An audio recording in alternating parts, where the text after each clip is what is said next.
hacer la claqueta, señor Aybar? ¿Qué tengo que hacer? Ah, sí. Muy bien, muchas gracias. Buenos días, Buenos días. ¿cómo estás? Muy bien. Yo siempre empiezo las entrevistas preguntando lo mismo. ¿Por qué haces cine? Porque el cine me salvó la vida. Cuando yo estaba en Hospitalet, en el barrio, me proyectó una realidad lejana y maravillosa y yo siempre quise estar dentro de la pantalla. Entonces, le debo tanto al cine, le tengo tanto respeto. Las horas en la Filmoteca cuando estaba en Travesera, en aquella época en que no sabía qué iba a pasar con mi existencia, y de repente el cine y los cómics también lo cambiaron todo. ¿Y recuerdas alguna película de aquella filmoteca de Travesera? Claro, pues las que me he inspirado para hacer esta peli, o sea, era un tipo de cine setentero que tres películas que hicieron en los 70, en que el malo, el monstruo, era el mal encarnado en un ser humano, que era un ex-nazi que se ocultaba, ¿no? Que son Marathon Man, Los Niños de Brasil y Odessa. Vale, Dos pelis las vi en programa doble en el cine Continental, en mi barrio, y recuerdo que me parecieron increíbles, ¿no? Y eso se queda en la cabeza, como es natural. las que explicas en el dossier. ¿Sabes que Frederick Forsyth veraneaba alguna vez por cerca de allí de Denia? Ah, no tenía Sí, ni sí. idea, joder. Sí, sí, en Ondara, por ahí y tal. Ostras, pues si hubiera hecho la novela de Denia, menos mal que no la hizo, que no la hubiera podido comprar, ¿vale? Yo cuando en el 82 veraneaba en el Verger, iba a Denia. ¿No? Ah. Nunca supe de esta existencia. Sí, sí, Y estaba- es curioso cómo descubres que vas a comer a un restaurante de Calpe, ves una Sí. foto. Esto empieza hace... Me picó esta avispa de esta historia hace 10 años. Estaba veraneando en Calpe, bueno, pasaba por Calpe en un verano y me acabé pues, en un restaurante de una callecita cercana a la primera línea. Y me acuerdo que la típica pared del fondo de fotos de famosos, y había una pequeñita en color de unos 6 personas y 5 de ellas iban con trajes, con guerreras de la Segunda Guerra Mundial, Wehrmacht, Luftwaffe y SS. Y peinados sesenteros, y pregunté que qué rodaje era y me dijeron, no, estos son los alemanes de Denia, que algunos vienen aquí alguna vez. Y entonces para mí se abrió la caja de Pandora y ha sido pues muchos años, entonces no había nada publicado ni nada en Google, y hablando con muchísima gente, testigos y gente que ha dedicado su vida a investigar este tema, que hay algunas personas que lo han hecho claramente, pues he llegado mucho más allá. Lo que yo creía que iba a hacer en principio la historia de 2 o 3 monstruos ocultos es mucho más. Es una historia de que Denia, según los últimos papeles descatalogados del Mossad y de la CIA, era uno de los enclaves fundamentales en el Mediterráneo de la ruta de escape Odessa. Y bueno, te tengo que decir que en el año 49 la OSS, la antigua CIA, cifra en unos 40.000 refugiados en España, alemanes, checos y austriacos, aquí. O sea, quiero decir que lo que puede pensar mucha gente, como yo al principio, que era una anécdota, es mucho más apuntado a un iceberg enorme. Wow. ¿Y cómo ambientas tu película después de toda esa información, ambientas tu película en el 82? Sí, el 82 es el año sin el cual no entenderíamos nada de lo que está pasando ahora. Yo creo que es el año más interesante e influente de la política española del último siglo, o sea, del siglo pasado. Estamos en verano del 82, a 6 meses el tejerazo, hacía 6 meses del fallido golpe de Estado, estaban los juicios, que en la película se nombran, de Tejero. Apenas quedaba un mes para que el primer gobierno de izquierdas, después de 50 años, gobernara en España, algo que para los represaliados del franquismo sobre todo era muy importante, y España estaba intentando ofrecer de manera muy cutre una imagen internacional de país que sabía hacer las cosas, que era el Mundial 82, ¿no? Y que fue una cosa bastante desastrosa, ¿no? Y entonces, en ese contexto, Andrés Expósito, que es el protagonista del Sustituto, descubre esa basurilla que había debajo de esa inmensa alfombra que era el franquismo, ¿no? Y una basurilla muy heavy que son los nazis ocultos en Denia. Y el look que le das, yo, aparte de las películas que has mencionado, que por supuesto, a mí me recuerda, fíjate tú, te dirás, qué cosa más rara, Me recuerda a El arreglo de José Antonio Zorrilla, por ejemplo, que es una peli con Eusebio Poncela. Muchísimas gracias. Bueno. También me recuerda hasta el look que llevaba Eusebio Poncela con el bigote y las gafas y tal, en Las aventuras de Pep Carballo que hizo Aristarén en el 86. Sí. Y aún me recuerda más la atmósfera, el look y esos personajes complejos, ambiguos que los hay en tu película, Fanny Pelopaja de Vicente Aranda. Pues Entonces, pedazo de cine negro español. Muchísimas gracias. Tengo que decirte que lo más emocionante que me ha pasado con el sustituto hasta ahora, hasta el día de hoy, fue el otro día, antes de ayer, en la que clausuramos la muestra de Valencia. Sí. Acaba la proyección y se dirige hacia mí buscándome como un loco, así Pedro Olea, uno de los grandísimos del cine español. Sí, que vi la foto, emocionado, llorando, diciéndome que era la peli que le hubiera gustado hacer de joven, ¿no? Y yo temblando me puse a llorar también porque que para mí Pedro es uno de los grandes de esta época que tú te refieres, que era un cine que me apasiona, y para mí ya he dicho que no necesito más premios, vaya, que sí. He intentado ver este cine, o sea, me preguntan, ¿has hecho una película social? Digo, no, es un thriller de polis muy entretenido. Si le quieres llamar de alguna manera, di que es una película política, no social. O sea, es una película como las que hacía... películas de esta época que me obsesionan, españolas, pues... Operación Ogro de Guido Fontecorvo, por ejemplo, ¿no? El estilo de cámara, la dureza de las frases. Ese tipo de cine me apasiona. Es una película sin drones, sin efectos especiales y que huele a sudor, alcohol, tabaco y gasolina, ¿no? Que es lo que era... para bien o para mal los 80 y lo que eran esas películas que tanto te gustan a ti y a mí. El Pistoloteo ibérico, ¿no? Que alguien le llamó, me parece. Sí, muy bien. ¿Por qué Alex de Pablo es el cinematógrafo?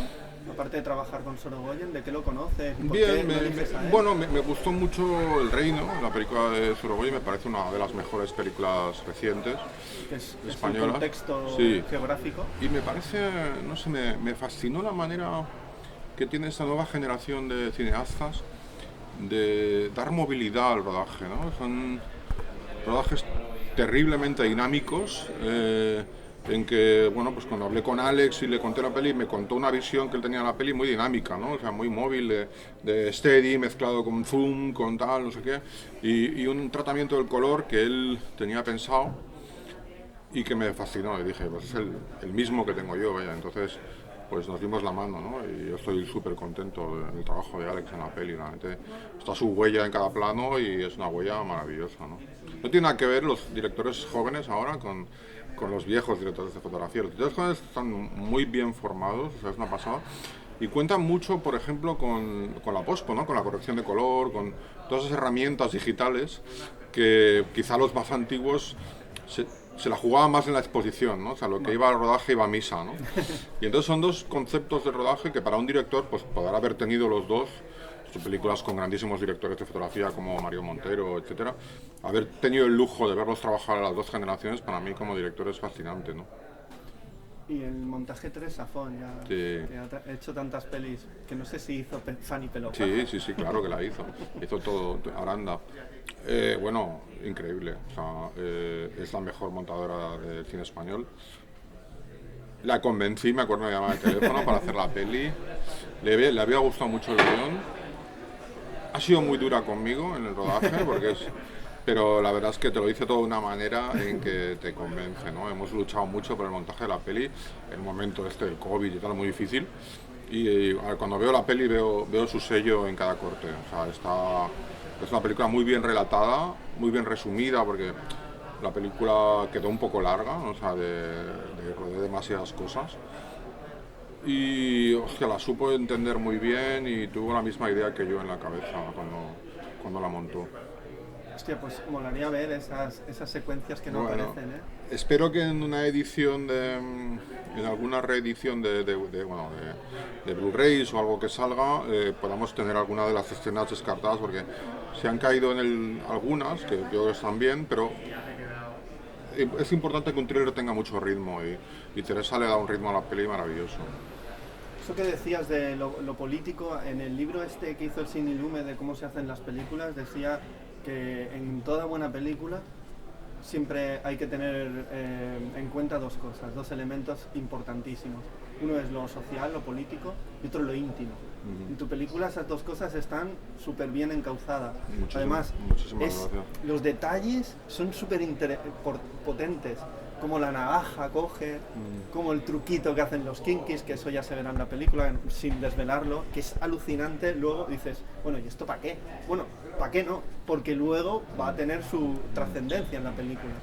Muy amable, muchísimas gracias. Sí, para mí es la trama personal, el conflicto humano que tiene Andrés Expósito, tiene que nadar con la época, ¿no? Con lo que está pasando, ¿no?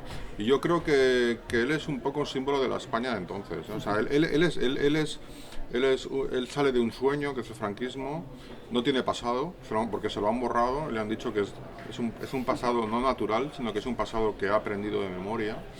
Y de repente está descubriendo que no está en el lado correcto de la historia, ¿no? Y es su conflicto moral, y esa es la España de la época. Para mí Andrés es un poco, representa el yo, pero también el nosotros de esa época.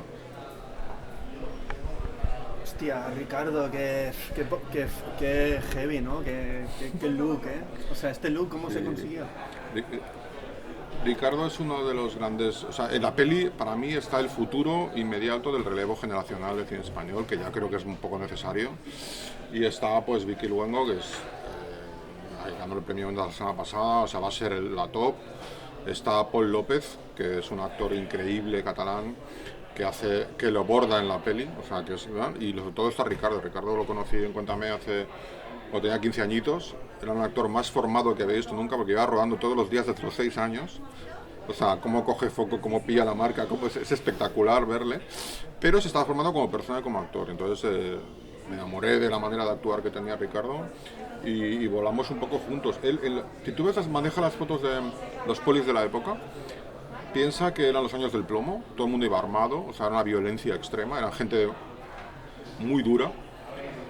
Todos veían las series americanas de detectives, o sea, Columbo, McCloud, Macmillan y tal. De hecho, en la peli hago un homenaje a eso. Y todos se mimetizaban con los malos. Entonces, ves las fotos y eran kinkis, o sea, eran... Tony Vareta, ¿no? Sí, exacto. Entonces, de repente, cuando Andrés entra en la comisaría, jugamos a que no sabes si va a dar un palo o si va a trabajar, ¿no? ¿Sabes? Entonces... ese es el Andrés Expósito, que es un kinky en realidad, ¿no? Además que él admira a los kinkis, o sea, no es el típico polirracista, ¿no? De que aquí están ellos y aquí estamos nosotros los buenos, sino de que el tío se ha mimetizado con ellos, trabaja con ellos y los adora en realidad, y imita sus trucos, ¿no? Ahora, para terminar, Óscar, me gustaría que me dijeras qué película cambió tu mirada como espectador cuando eras un chaval, o una de ellas. Bueno, son muchas, ¿eh? O sea, es que son muchas, pero Ciudadano Kane. Hice la tesis sobre Ciudadano Kane, me acuerdo, pero recuerdo que de niño me impresionó muchísimo el plano del trineo, el final, todo eso, ese blanco y negro mágico de Greg Toland, y ahí yo creo que decidí que tenía que estar ahí dentro yo, o sea, que tenía que estar dentro de esa pantalla, ¿no? Porque podía llegar a elevar el espíritu humano a unas categorías alucinantes, ¿no? Es curioso porque en Ciudadano Kane se habla mucho del pasado, hay que reconstruir el pasado, y en El Sustituto el pasado tiene una fuerza, es muy presente. Sí, es verdad, siempre va a estar ahí para mí. Sí. Bueno, Pues, gracias, Óscar. Muchísimas gracias. Hasta la próxima. Muy amable.